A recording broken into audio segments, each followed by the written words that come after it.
तो hello students, welcome to all of you in this short formula revision series.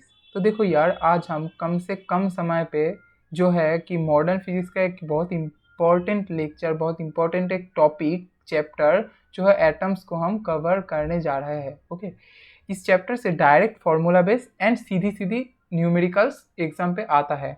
तो देखो, first जो topic है वो है बोर्स पोस्टुलेट, बहुत इंपॉर्टेंट एंड आसान सी कॉन्सेप्ट से। देखो, तुम सभी जानते हो कि ये वैलिड होता है for single electron system. And fast जो बोर्स पोस्टुलेट है वो कहता है कि एक एटम है, उसकी सेंटर पे मतलब कि न्यूक्लियस होता है, उसका चार्ज जो है पॉजिटिव होता है, क्योंकि न्यूक्लियस के अंदर होता क्या है, mainly neutron and proton. Neutron का जो चार्ज है वो तो नहीं होता, चार्जलेस, एंड जो प्रोटॉन है उसका पॉजिटिव चार्ज होता है, इसलिए ओवरऑल जो न्यूक्लियस की चार्ज है उसको पॉजिटिव हम बोलते हैं। ओके, उस न्यूक्लियस की जो अराउंड एक सर्कुलर ऑर्बिट पे एक इलेक्ट्रॉन जो है वो रोटेट करने वाले होंगे। एंड इसकी वजह से उसका एक वेलोसिटी होगा, वो उसको हम वी एन से रिप्रेजेंट किया है। एंड जो न्यूक्लियस से इलेक्ट्रॉन की जो दूरी होगी उसको हम आर एन से रिप्रेजेंट किया है। ओके, तो फास्ट जो पोस्टुलेट है उसके हेल्प से हमको ये पता चलता है कि देखो, फ्रॉम कूलम्स लॉ मतलब कि electrostatic force equal to centripetal force, ये बहुत इंपॉर्टेंट एक रिलेशन है, इसको बहुत अच्छे तरीके से याद रखना, बहुत अच्छे तरीके से, कि इलेक्ट्रोस्टैटिक जो फोर्स है वो सेंट्रीपिटल फोर्स की बराबर होता है। ओके, एंड नेक्स्ट आ जाओ तो सेकेंड पोस्टुलेट हमको बोर्स क्वांटाइजेशन के बारे में कहता है, मतलब कि angular momentum M V R equal to N H by two pi. N यहाँ पे क्या है, एन यहाँ पे एन इक्वल टू इंटीजर होता है, मतलब कि जिस भी ऑर्बिट पे इलेक्ट्रॉन रोटेट कर रहा है उस ऑर्बिट का जो वैल्यू है, मतलब कि एन इक्वल टू 1 हो सकता है, एन इक्वल टू 2 हो सकता है, उसका जो वैल्यू है एन की वो हम यहाँ पे पुट करके एग्जाम पे जो है सवाल की आंसर हम निकाल सकते हैं। ओके, एंड जो थर्ड पोस्टुलेट है वो कहता है रिलीज ऑफ एनर्जी के बारे में, मतलब कि एक इलेक्ट्रॉन जो है वो n इक्वल टू 2 मतलब कि n2 पे रोटेट कर रहा है, उसको अगर n2 से n1 पे आना है तो उसको एक एनर्जी रिलीज करनी होगी। ओके, वो लैम्डा की फॉर्म में, मतलब कि एक एनर्जी रिलीज करनी होगी। एनर्जी किसकी फॉर्म में रिलीज करेगा, वो इलेक्ट्रॉन वो फोटोन की फॉर्म में रिलीज करेगा एनर्जी। ओके, एंड फोटोन की जो एनर्जी का जो इक्वेशन होता है वो है hc बाई लैम्डा। एंड ये किसकी बराबर होगा, ये बराबर होगा जो n2 एंड n1 वाले जो दो ऑर्बिट्स है, इसका जो एनर्जी है, इसका डिफरेंस, मतलब कि n2 माइनस n1, ये डिफरेंस की बराबर होगा। ओके, बहुत इंपॉर्टेंट है इस कंसेप्ट। देखो, नेक्स्ट जो है Bohr's model. Okay, Bohr's model, इसके ऊपर बेस्ड सारी की सारी जो फॉर्मूलाज है बहुत इंपॉर्टेंट है, इसको तुम कॉपी में अलग से लिख लो, एग्जाम पे सीधा सीधा क्वेश्चन आता है यहाँ से। ओके, फास्ट जो है देखो, M V square by R equal to Z E square by 4 pi epsilon naught R square. यहाँ पे तुम गौर से एक चीज देखो कि एक आर से इधर से एक आर में कट आउट कर देता हूँ तो क्या मिलता है हमको रिजल्ट में। देखो, एक आर नीचे बच गया है, ऊपर पे इस तरफ एम है, मतलब कि radius inversely proportional to mass, R inversely proportional to M. ये जो इक्वेशन, ये जो रिलेशन है R inversely proportional to M, exam पे कई बार आए हुए हैं, बहुत इंपॉर्टेंट है, इसको तुम जरूर से लिख लेना एंड ध्यान रखना। ओके, देन एंगुलर मोमेंटम वाला velocity, radius, time period, frequency, magnetic field and kinetic energy, potential energy, total energy वाला जो फॉर्मूला है बहुत इंपॉर्टेंट है, इसको तुम ज़रूर से रट्टा मार लेना, रट लेना, बहुत इंपॉर्टेंट है एग्जाम के पॉइंट ऑफ व्यू से।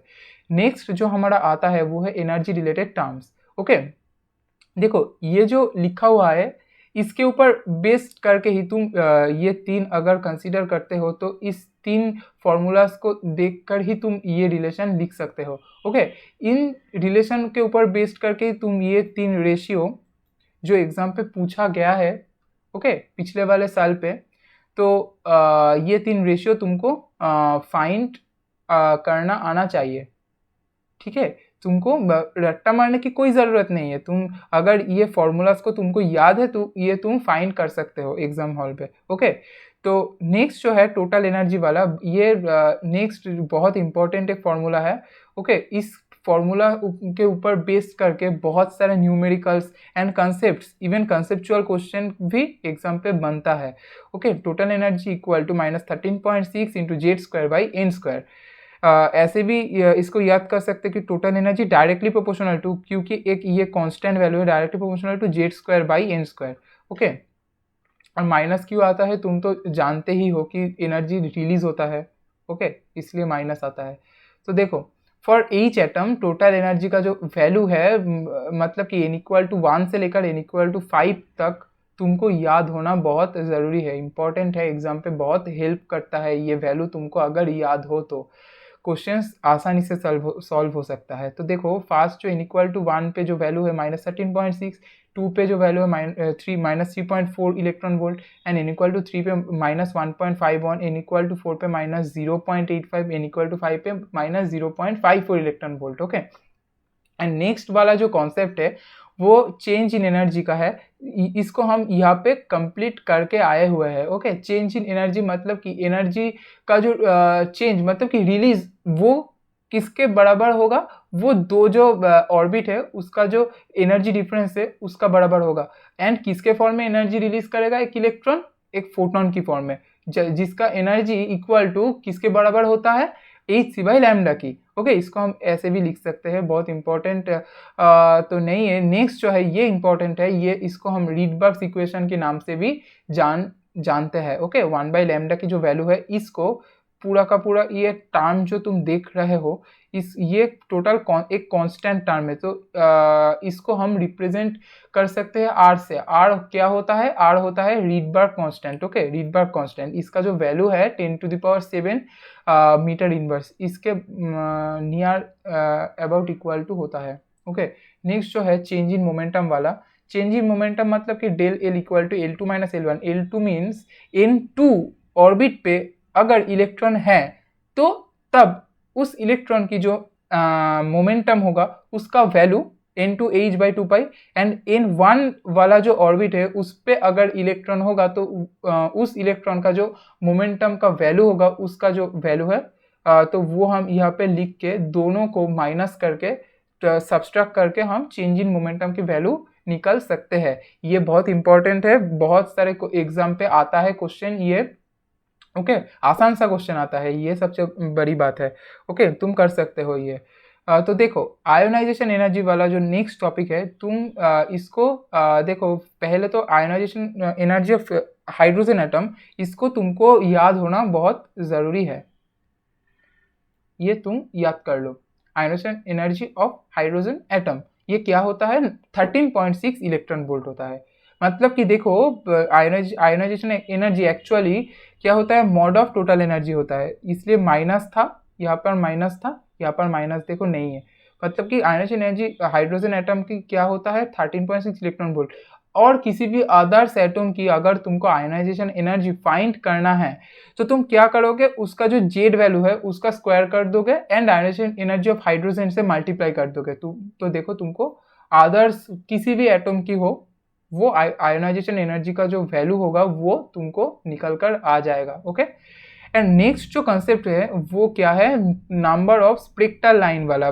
ये फॉर्मूला बहुत इंपॉर्टेंट है, यूजफुल है, एग्जाम पे आता है क्वेश्चन। एन की वैल्यू तुमको एग्जाम पे गिवन रहेगा, तुमको डायरेक्ट एन की वैल्यू यहाँ पर पुट करना है एंड तुमको number of spectral line Sidhi Sidhi question exam पे पूछा जाएगा, तुमको आंसर तुमको बता देना है। ठीक है, नेक्स्ट जो लैम्डा ऑफ एमिटेड रेडिएशन, मतलब कि वही रीडबर्ग्स इक्वेशन की जो इक्वेशन थी उसको यहाँ पे एक अलग से लिखा हुआ है। ये जो फॉर्मूलाज है, दोनों फॉर्मूला को तुम एक बार ज़रूर से देख लेना, ये इम्पॉर्टेंट है। ये form direct for ease to calculation ये मैंने अलग से तुमको लिख दिया है। ओके, तो देखो, नेक्स्ट जो हमारा टॉपिक है वो है एक्साइटेशन ऑफ एटम।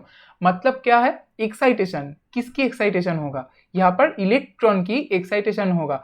मतलब एक इलेक्ट्रॉन अगर तुम देखो, ये है एक इलेक्ट्रॉन अगर N1 पे है, वो अगर N2 पे मैंने जाना चाहता है, या यहाँ पर तो N2 से N1 पे आया है, अगर सपोज उस इलेक्ट्रॉन N1 से फिर से N2 पे बैक करना चाहता है, जाना चाहता है, तो क्या होगा, उसके जो एनर्जी इसने रिलीज की थी, ओके। N2 से N1 पे आने के लिए उस एनर्जी को, मतलब कि कुछ एनर्जी इसको एब्जॉर्ब करना पड़ेगा N1 से N2 पे जाने के लिए। मतलब ऊपर से अगर नीचे तुम नीचे वाले जो ऑर्बिट है उस पे आओ तो तुमको एनर्जी जो है वो तुमको रिलीज करना पड़ेगा इलेक्ट्रॉन को, और नीचे वाले ऑर्बिट से, मतलब कि ग्राउंड स्टेट से तुम अगर n=2 n=3 ये ऊपर वाले ऑर्बिट पे तुम जाओ, मतलब कि इलेक्ट्रॉन जाए तो उसको क्या है, उसको एनर्जी एब्जॉर्ब करनी होगी। ओके, तो देखो यही लिखा हुआ है यहाँ पर, energy absorb, electron absorb energy and excite from N1 to N2, N1 से N2 यहाँ पर जाने के लिए जो अमाउंट ऑफ एनर्जी इलेक्ट्रॉन को एब्सॉर्ब करना जरूरी है वो है excitation of atom. That excitation energy must be equal to En2 minus E1। मतलब तो यार ये तो होना ही था ना कि जितनी एनर्जी तुमको N2 से N1 पे आने के लिए छोड़ना होगा, तुम्हें N1 से N2 में वापस जाने के लिए उस सेम अमाउंट ऑफ एनर्जी तुमको एब्सॉर्ब करना होगा। ये तो ज़रा सी बात है, ये बहुत इंपॉर्टेंट है। मतलब कि ये कॉन्सेप्ट को तुमको समझना बहुत ज़रूरी है। देखो एक एग्जाम्पल से मैंने यहाँ पर इसको डिस्क्राइब कर दिया है कि n=1 2 3 है, 2 को मैंने डॉट डॉट डॉट डॉट दे दिया क्योंकि मैंने तुमको ये बताना चाहती हूँ कि इलेक्ट्रॉन n=1 से 3 पे जाना चाहता है। ओके, तो क्या है, इस टाइप का जो क्वेश्चन एग्जाम पे आता है तो इसलिए ही मैंने तुमको यहाँ पर जो है बोला था कि ये जो हाइड्रोजन एटॉम का जो टोटल एनर्जी का जो वैल्यू है ये तुम n=1 से 5 तक तुम याद कर लो। तो देखो यहाँ पे तुमको ये काम आ सकता है कि n=1 पे -13.6 इलेक्ट्रॉन वोल्ट होता है टोटल एनर्जी का जो वैल्यू, एंड n=3 पे तुमको क्या है -1.51 इलेक्ट्रॉन वोल्ट होता है टोटल एनर्जी का वैल्यू। ओके, इसका जो डिफरेंस तुम अगर निकल सकते हो तो ये 12.09 इलेक्ट्रॉन वोल्ट आएगा। यही एनर्जी मस्ट बी एब्सॉर्ब्ड, ठीक है, for this electron to move N1 to N3। Okay, and next and आखिरी जो टॉपिक है इस चैप्टर की वो है हाइड्रोजन स्पेक्ट्रल सीरीज। तो देखो हाइड्रोजन स्पेक्ट्रल सीरीज ये जो है ये बहुत आसान सी एक कॉन्सेप्ट है, मगर इसके ऊपर न्यूमेरिकल भर भर के आता है एग्जाम पे। ओके, N1 2 3 4 5 6 7 8 ये 8 जो है और भी हो सकता है, कंटिन्यू है। ये जो है ये शेल मतलब कि ऑर्बिट का जो है नंबर है। Okay, n=1 n=2 dot dot dot. तो देखो लाइमैन सीरीज किसको कहते हैं कि n=1 पे अगर 2 से 3 से 4 से 5 से डॉट डॉट डॉट इनफाइनाइट से अगर इलेक्ट्रॉन आए तो वो जो एनर्जी रिलीज करेगा तो उसका एक पर्टिकुलर वेवलेंथ तो होगा ही होगा, एक पर्टिकुलर फ्रीक्वेंसी वेवलेंथ रहेगा क्योंकि फोटोन के फॉर्म में रिलीज करता है एनर्जी। ओके, तो इसके ऊपर बेस करके इस जो सीरीज है कंप्लीट सीरीज को हम लाइमैन सीरीज बोलते हैं।